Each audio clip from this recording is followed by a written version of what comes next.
الحمد لله وحده والصلاة والسلام على من لا نبي بعده. Chers frères et sœurs, ces mots simples et importants que je vous transmis, c'est un rappel pour moi et pour vous. Je veux parler à votre cœur qui est parfois pris par le bas monde et ses plaisirs. On est éprouvé par beaucoup de choses, le temps, l'argent, les enfants, le travail, la femme, les amis, jusqu'à ce qu'on oublie nos racines, notre premier amour saint, notre maman. Dans un hadith authentique rapporté par l'imam muslim de Abu Huraira qui a dit: le prophète sallallahu alayhi wa sallam a visité le tombe de sa maman par l'autorisation d'Allah subhanahu wa ta'ala, et il a pleuré jusqu'à qu'il a fait pleurer tout ce qui est autour de lui. Omar ibn al-Khattab radiyallahu anhu a dit: je n'ai jamais vu le prophète sallallahu alayhi wa sallam pleurer comme ce jour-là. Bi abi anta wa ummi ya Rasulallah. La maman, cette valeur unique qu'on sent vraiment son rôle seulement quand il est loin ou il est mort. La maman, chers frères et sœurs, le premier mot qu'on a prononcé, et c'est le meilleur mot qu'on a répété. La maman, que nous lui devons la faveur après Allah subhanahu wa ta'ala. Quoi qu'on dise, quoi qu'on fasse, nous ne ferons pas assez pour elle. Aujourd'hui, je ne vais pas parler beaucoup de la gratitude, al-birr, parce que c'est obligatoire que les enfants soient reconnaissants. Et ce n'est pas une faveur envers la maman, c'est son droit envers toi. Et c'est une obligation de la satisfaire par le Coran et la Sunna. Mais j'ai vu qu'il y a un devoir et une nécessité de dire pour l'ingrat, al-aq, méfie-toi. Le chemin que tu as choisi, ça guide directement vers l'enfer. Akhil muslim, al-ghafil. Toute chose dans ce bas monde est compensée. La femme, les enfants, l'argent, le niveau social, sauf la maman. Tu ne peux jamais la remplacer. Et tu ne peux jamais combler le vide qu'il peut te laisser dans ton cœur si tu la perds. C'est une porte du paradis. Ne la ferme pas. Chers frères et sœurs, croyez-moi, si on médite bien notre relation avec notre maman, on va trouver qu'on est loin de la satisfaire. De parler à voix haute avec ta maman, c'est une ingratitude, uquq. De dire ouf devant elle, c'est une ingratitude. De préférer ta femme et tes enfants et leur intérêt, c'est une ingratitude.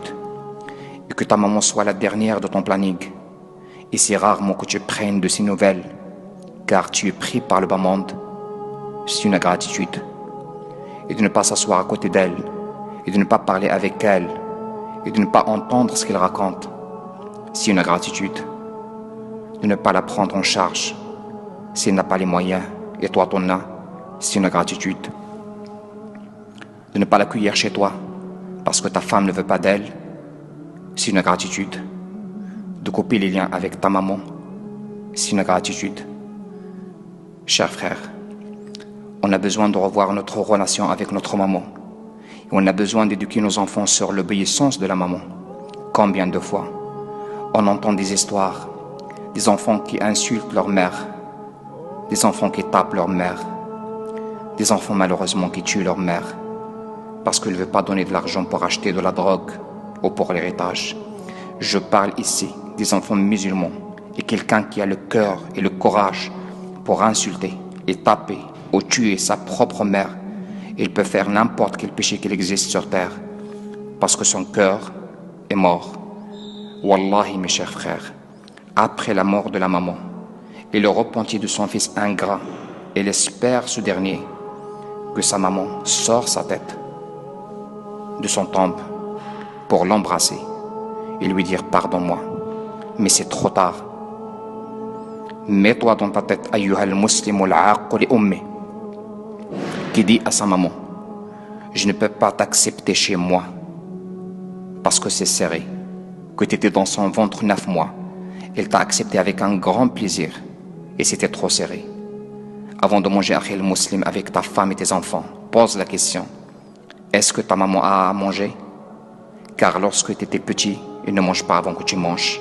Fais bouger la mémoire akhil muslim des années en arrière. Combien de nuits blanches a-t-il passé avec toi parce que tu étais malade ou parce que tu n'arrives pas à dormir, et toi, tu ne sais même pas s'il est malade ou en bonne santé.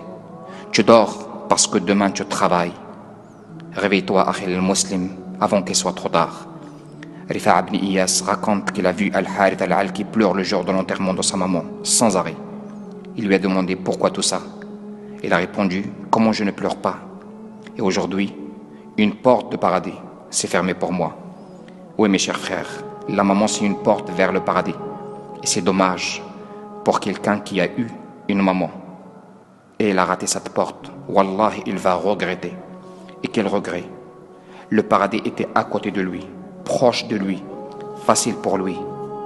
Une de ses portes était ouverte pour lui, mais il a ignoré jusqu'à sa fermeture par la mort de la maman. Akhil Muslim, toi et ton argent pour ta maman.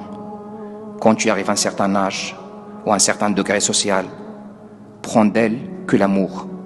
Et dans tout, avec amour, et certainement tu es gagnant. Enfin, je lance un cri à haute voix. L'ingratitude vers la maman, c'est une ligne rouge, ne l'approche jamais. Car si tu les dépasses, tu tombes à l'enfer. Alors que la maman, au contraire, c'est une porte qui guide vers le paradis. Et c'est à toi de choisir. Allahumma matti'na birda ummahatina wa tajawaz an taqsirina fi birrihin. Allahumma hdi kulla 'aq wa thabbit kulla bar. آمين والحمد لله رب العالمين.